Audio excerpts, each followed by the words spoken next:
પોરબંદરમાં તાજેતરમાં જ 3 રિક્ષામાંથી બેટરીની ચોરી થયાની ફરિયાદ નોંધાઈ હતી, જે મામલે પોલીસે જૂનાગઢના શખ્સને કારમાં 11 બેટરી સાથે ઝડપી વધુ તપાસ હાથ ધરી છે। મહત્વની વાત એ છે કે આ તસ્કર જૂનાગઢથી કાર ભાડે લઈ સેલ્ફ ડ્રાઇવિંગ કરી અહીં બેટરીની ચોરી કરવા આવ્યો હતો। વિગતવાર વાત કરીએ તો પોરબંદરના રાણીબાગ પાછળ રહેતા દિનેશ જીવનભાઈ નાગર નામના રિક્ષા ચાલકે 2 દિવસ પૂર્વ કમલાબાગ પોલીસ મથકની ફરિયાદ નોંધાવી જણાવ્યું હતું કે તેઓ પોતાની રિક્ષા ઘર પાસે રહે તેમ નહીં હોવાથી રાત્રે ભાવસીજી હોસ્પિટલની નજીક તુલસી મેડિકલ સામે પાર્ક કરે છે। તારીખ 1 જુલાઈના રાત્રે 9 વાગ્યે રિક્ષા પાર્ક કરી હતી અને બીજા દિવસે સવારે રિક્ષા લેવા ગયા ત્યારે રિક્ષામાંથી બેટરી ગાયબ થઈ ગઈ હતી।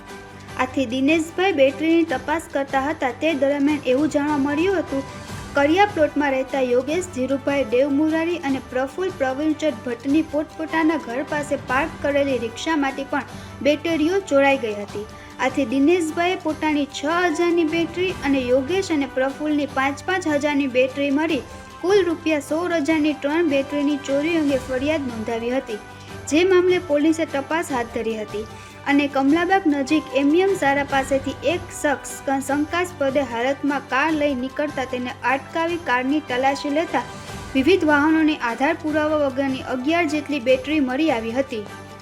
આથી પોલીસે તેની પૂછપરછ કરતા તે જૂનાગઢના જોશીપરા વિસ્તારમાં રહેતો જયમીન ઉર્ફ જય હીરા સોલંકી હોવાનું જણાવ્યું હતું અને ત્રણેય રિક્ષામાંથી બેટરીની ચોરી કરી હોવાની કબૂલાત આપી હતી।